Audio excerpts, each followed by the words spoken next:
नमस्कार मंडळी, सॅम्स किचनमध्ये तुमचं सगळ्यांचं स्वागत आहे। आपण आहे ना सध्या दिवाळी फराळ सिरीज करत आहोत। तर आजचा आपला आहे ना तिसरा फराळ आहे, अगदी खुसखुशीत आणि सगळ्यांना आवडणारा मस्त असा पातळ पोह्याचा चिवडा। दिवाळी विशेष आपण पातळ पोह्यांचा चिवडा करणार आहे।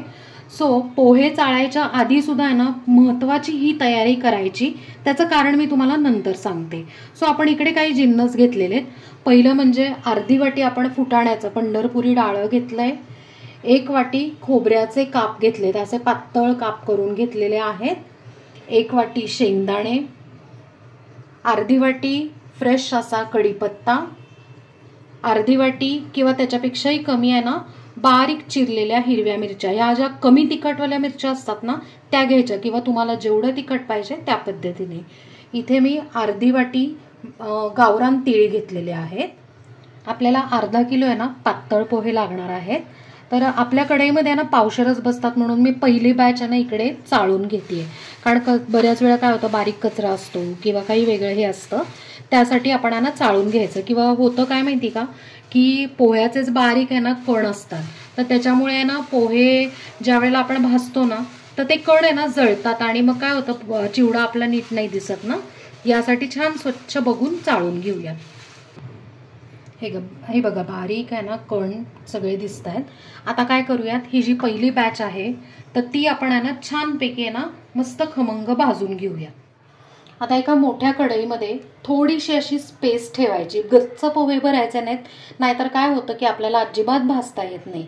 आता आपण पोहे भाजायला सुरुवात करण्यापूर्वी एक सिक्रेट इन्ग्रेडियंट टाकणार आहे, तो हा आहे, ते आहे छानपैकी आपलं थोडंसं मीठ टाकून घ्यायचं। ह्याने काय होतं की पोहेत ना अजिबात त्याचा चुरा होत नाही आणि मंद गॅसवरच पोहे भाजायचे। आता 2 असे डाव घ्यायचे, झारा किंवा मग उलटणं किंवा काही पण, आणि 2 ह्यानी आहे ना असे छानपैकी पातळ पोहे भाजून घ्यायचे। मोठा गॅस अजिबात करायचा नाही, कारण पातळ पोहे आहेत ना ते लगेच जळू शकतात। अशा पद्धतीने आपण एक 5 ते 6 मिनिटं आहे ना भाजून घेऊयात पातळ पोहे। आपण 5 ते 6 मिनिटं छान पोहे भाजून घेतलेले आहेत। एक तर महत्त्वाचं म्हणजे ना पहिली खूण कशी समजायची की हाताला चटका लागला की समजायचं मस्तपैकी पोहे भाजलेत। दुसरी गोष्ट म्हणजे आवाज ऐकायचा। हे बघा एकदम कुरकुरीत भाजले गेलेत।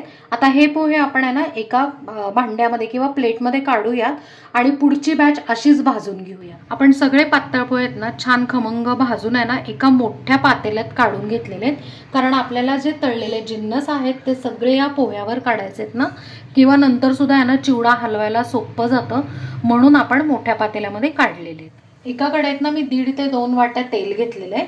आता पहिलं आपण आहे ना पंढरपुरी डाळ छानपैकी खमंग भाजूया। ऑलरेडी काय आहे ना ते भाजलेलं असतं, त्यामुळे वेळ लागत नाही तळायला। अगदी 1-2 मिनिटं आपण आहे ना तळून घेतलेला आहे। किंचित रंग चेंज झाला की हे डाळ आहे ना पोह्यावर काढायचं। आता शेंगदाणे आहे ना छानपैकी खमंग असे लालसर तळून घेऊया। दाणे आहेत ना एकदम मस्त खमंग तळले गेलेत, हलके गुलाबी झाले की काढायचे, कारण जर आहे ना कमी तळले गेले ना शेंगदाणे तर आपला चिवडा जो आहे तो मऊ पडू शकतो। आता हे शेंगदाणे सगळे पोह्यावर काढूया। शेंगदाणे काढून झाले की खोबऱ्याचे काप तळून घ्यायचे। आता खोबऱ्याचे जे काप आहेत ना ते तळताना फक्त लक्षात ठेवायचं की जास्त लालसर करायचे नाहीत, हलके गुलाबी झाले की मात्र काढायचे। कारण का माहिती का की ज्या वेळेला हलके गुलाबी झाले बाहेर काढले ना की त्याचा रंग ऑटोमॅटिकली चेंज होतो, म्हणजेच डार्क होतो, आणि मग जर खूपच डार्क आपण परतले किंवा तळले तर मग ते करपट लागतात। हलके गुलाबी झालेत, आता आपण काढून घेऊया। आता आपण कढीपत्ता टाकणार आहे, त्याच्यासाठी मी एक ट्रिक सांगते। कढीपत्ता टाकला ना की हा झारा असा करायचा आणि बाजूला व्हायचा, म्हणजे अंगावर उडत नाही।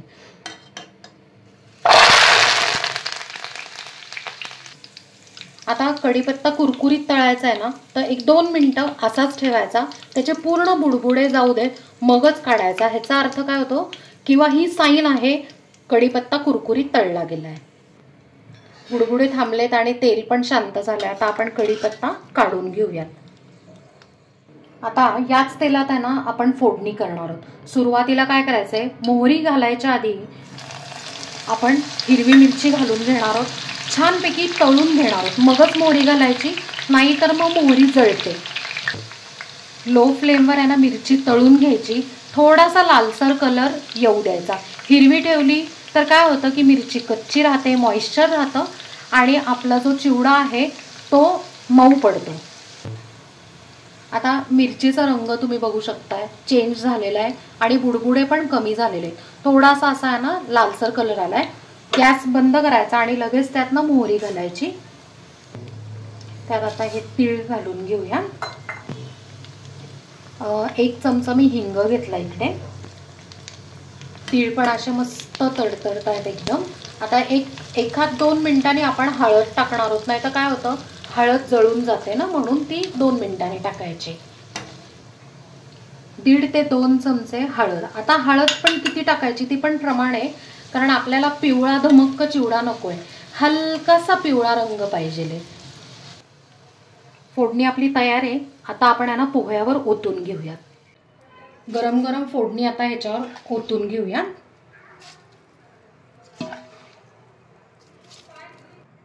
अर्धी फोडणी ओतून झाली की काय करायचं, थोडासा असा हे जो खालचे जे पोहे आहेत ना थोडे वरती घ्यायचे, म्हणजे काय होतं की त्याच्यावर पण फोडणी पडते।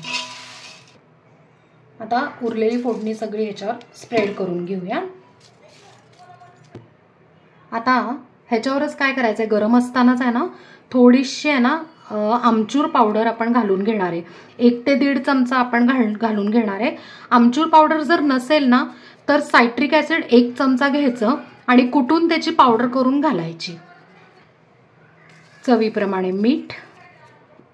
आता मी थोडं मीठ घातलेलं आहे। आता काय करूयात, हे सगळं मिक्स करूया, म्हणजे खालचे पोहे वरती आले की उरलेलं मीठ घालून घेऊयात। अगदी हलक्या हाताने आहे ना चिवडा मिक्स करून घ्यायचा आहे।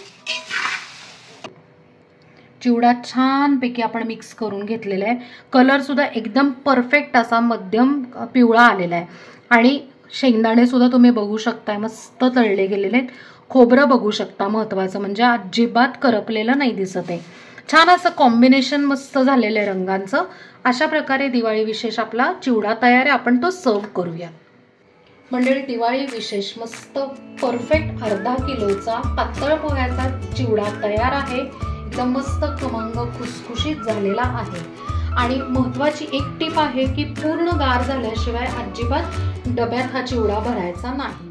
मंडळी मस्त असा आहे ना ताजा चिवडा बघून तुम्हाला असं वाटत असेल ना लगेच आपण आहे ना प्लेटमध्ये घ्यावा आणि लगेच खायला घ्यावा, तर नक्कीच आहे ना तुम्ही आहे ना हा चिवडा करून बघा। भरपूर टिप्स दिलेल्या आहेत मध्ये मध्ये व्हिडिओमध्ये। आता या चिवड्यामध्ये ना बरेच जण पिठी साखर घालतात, पण ऑप्शनल आहे, म्हणजे आता मी पिठी साखर घातली नाही, तुम्हाला हवे असेल तर तुम्ही थोडी 1 ते 2 चमचे पिठी साखर त्यात ऍड करू शकता। सो नक्की हा चिवडा करून बघा। आणि आधी पण आपण आहे ना फराळाचे जे रेसिपीज केल्या आहेत त्या सगळ्या लिंक्स मी डिस्क्रिप्शनमध्ये दिलेल्या आहेत, त्यात नक्की चेक करा। आपल्या चॅनलला सबस्क्राईब करा, लाईक करा, शेअर करा आणि कमेंट करा आणि बेल आयकन नक्की प्रेस करा नवीन व्हिडिओच्या नोटिफिकेशनसाठी। थँक्यू।